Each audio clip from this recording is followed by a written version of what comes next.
let's talk about you first and how you feel, how you're feeling physically and mentally after the fight. Yeah, I feel absolutely fine. It weren't like a physically draining fight, to be fair. Obviously, I thought I won quite convincingly, and most people online think it, and people who was at ringside think it as well.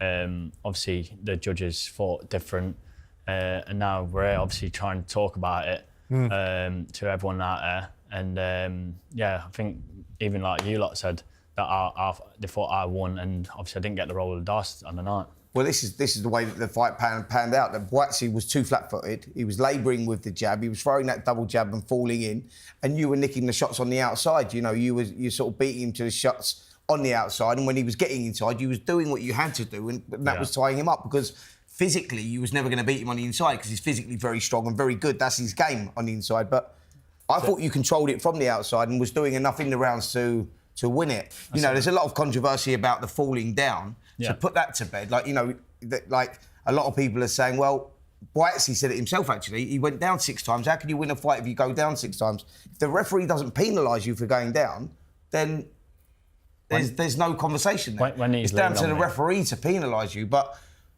what was the reason for going down so much? When he's leaning on me, like 14, 15 stone, and me just keep picking up, I'm going to waste my energy to keep picking up, so I might as well just go down, get up after. We're already broken up. It's like the old tricks of boxing. You put me in a bad situation here, because Zach's sitting next to me. I didn't think he was going to be here, but my problem was with the referee on the night. It was 8 times in 7 rounds, and I've got it all marked down from when I watched it.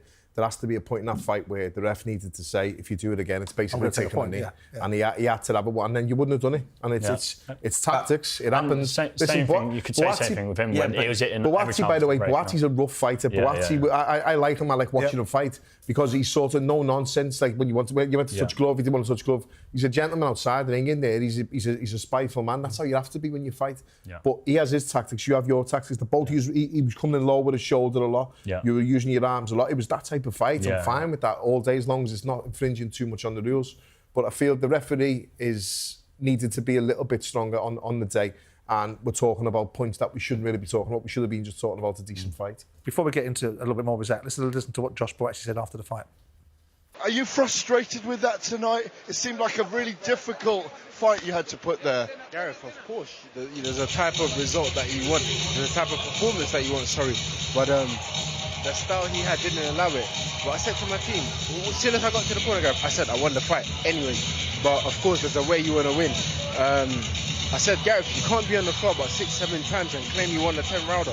Virgil's saying he wants you in against Anthony Yard, Benavidez, Beterbiev, because those are the fights that'll bring out the best in you. Yeah, it is. It is, you know, they wouldn't come and keep falling on the ground. You know, we'll fight and we'll have a good fight.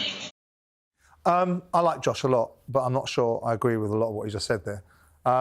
What did you think of Buatsi's performance, Paul? I mean, obviously we saw him. We all admired the fight with your brother Callum earlier on in the year, and we all felt that that it was a fight of the year contender, and that Josh Buatsi came out of that fight with a lot of credit. But he was, and I was expecting a performance that was of a higher level than the performance I saw from Buatsi against Zach Parker. That, to some extent, that's not because Zach didn't allow it. It wasn't Zach's job to allow him to perform. But what did you make of Buatsi's performance? Were you surprised by it? A little. I did think the fight with Callum may have took a little bit out of him, but I felt like I saw him at the weigh-in and he didn't look the best at the weigh-in, to put it mildly. He looked like he worked really hard to make the weight. You were looking in his eyes, so you've seen a lot more than me. I think he looked like he'd worked really hard to make the weight, and I think as a result, maybe of that, he looked quite flat on the night. And tactically also, I felt like he got a bit wrong. He kept lunging in and leaning in with this jab, and it just wasn't there. Zach was nullifying it, and that's probably credit to Zach as well.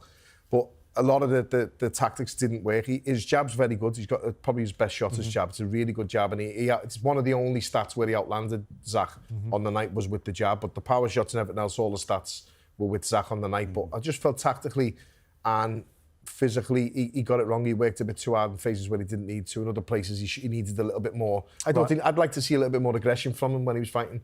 Open up a little bit more, let a bit more go. But he was trying to just constantly outbox Zach, and it wasn't working. But it felt for very him. sedate, didn't it? He felt very one-paced, and I've seen him in fights before where he's looked very one-paced. I thought his corner was one-paced to some extent in terms of their urgency. There was no purpose around his work at all. He was coming forward. He was taking too much time. There was no sense of urgency there. And Virgil Hunter, I'm not sure that relationship works, because since he teamed up with Virgil Hunter, and that's not taking nothing away from the guy, the trainer himself, but I just don't think that relationship works, because Joshua Buatsi actually looked like he's gone backwards. Well, he was in the corner with him. Up. He was in the corner with him for Willie Hutchinson, wasn't he? And he was in the corner with him for Dan Aziz. So it has worked. It was about the style of fight. He didn't like the style that Zach was bringing to bear. Talking about Zach, what did you take away about Zach? I mean, I remember I've been listening to Frank Warren for a long time, telling me that he wanted Zach Parker in against Josh Buatsi because he thought he could beat him. And he's been saying it for a long time. And I remember when I was talking to Ben Shalom and helping make the fight with Willie Hutchinson, there was always Frank in the background going, well, we'll put Zach Parker in there because we think he can beat him. Right? What did you make of Zach's performance? Zach's performance, tactically, they got it spot on. Because, there's no secret. You can't stand there with Joshua Buatsi. Physically, he's going to be too strong. That's his game. And Zach done what he had to do to win the fight. It was never going to be pretty to watch. It's like, you don't even want to go back and have to watch it again. I did watch it again. I watched it today, to go over it again. And you look at it and you go, tactically, he got it right. Yeah. He done what he had to do to win the fight, and he should have won the fight. And I think off the back of that performance, you go, where does Joshua Buatsi go? You're talking about him boxing the winner of Anthony Yarde versus Benavidez off the back of that performance and losing to Callum Smith. You go, I think a rematch with Zach Parker, and try and right the wrongs of that contest, because there's a lot of controversy surrounding it. Ben Whittaker done it against Liam Campbell. Yeah, he did. He went back in. He did. But I'm just saying. But Ben Whittaker wasn't having a world title shot next. Okay, well, let's say that Benavidez beats Anthony Yarde. Yeah. How do you market selling Joshua Buatsi versus Benavidez off the back of the performance against Zach Parker? Well, I don't know. That's Queensberry's job. Yeah, but what I'm saying is, it's not an easy job. So what I'm saying is, whilst they're there, how boxing works. They'll forget the performance. Yeah. It's just he got to win, and that's how. That's unfortunately for Zach. That's how it is. But where do you think? I mean, do we think? And I'm going to ask the question about him, then ask him himself. Yeah. Do you think, as a result of that fight, that Zach's stock has risen? Yeah. Well, stylistically, it won't have done in terms of the eyes of the broadcasters, because they won't like that fight, will they? They won't think it's the most entertaining fight to have watched. But in terms of his opportunity, because he's feeling very sore about the opportunity that's been taken away from him. Obviously he's mentioned it on a number of occasions, and he'll probably mention it again about the fact he's taken money out of his family's mouth, which it has. Because there's a level of money that he'll be getting for the next fight against the level of money he'll be getting for a different opportunity. But do you think it's given him an opportunity now in the light heavies to be in a situation where the next fight doesn't have to be this massive snakes and ladders thing? Same thing happened to me, and I got the rematch, and I lost the rematch fair and square. But Arthur Abraham? Yeah, but then I got a phone call of fans say, well, because of those performances. So your stock has risen, absolutely. And there will be opportunities from this. And fingers crossed there are opportunities, because the rematch, should he have won, would have been for a hell of a lot more money. Yeah. He would have maybe fought against the winner out of Benavidez and Yarde instead of Buatsi being mentioned in that phrase. I do think a rematch is a good fight, and I do think a rematch would settle the score. But the stock's definitely risen because he's shown that he's belonged in the ring with someone like Buatsi, who I feel is at a very high level, and a lot of the fans actually do. I mean, there isn't commercial. There's not going to be a commercial return on this rematch, is there? As much as it might be unjust and unfair. And boxers, to me, I said it earlier on in another show. If one sport needs more transparency about officials' decisions, it's bloody boxing, because it's you guys with the nobility and putting yourself at risk. Footballers and other sports get all the transparency to some extent, and you guys are not getting it, and I think it's wrong. I sort of agree with Paul in many ways that Zach's stock has risen.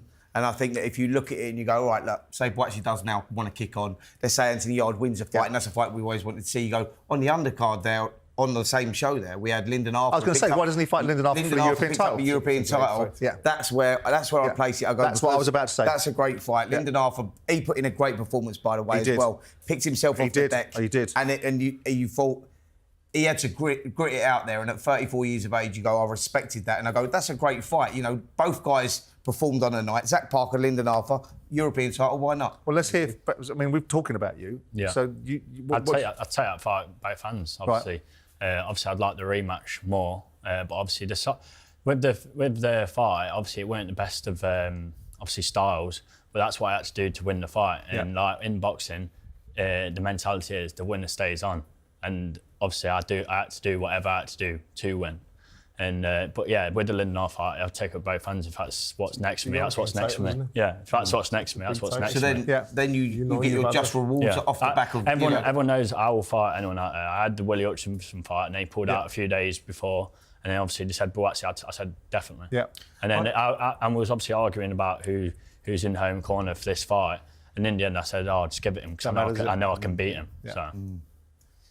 Where does Josh go from here? I mean, ultimately, the performance that we expected from Josh in this fight. I mean, I'll be honest, Zach, I tipped Josh to beat you. I think no disrespect intended. Yeah. His performance was nowhere near what was needed from him, and that a lot to do with the man sitting opposite us.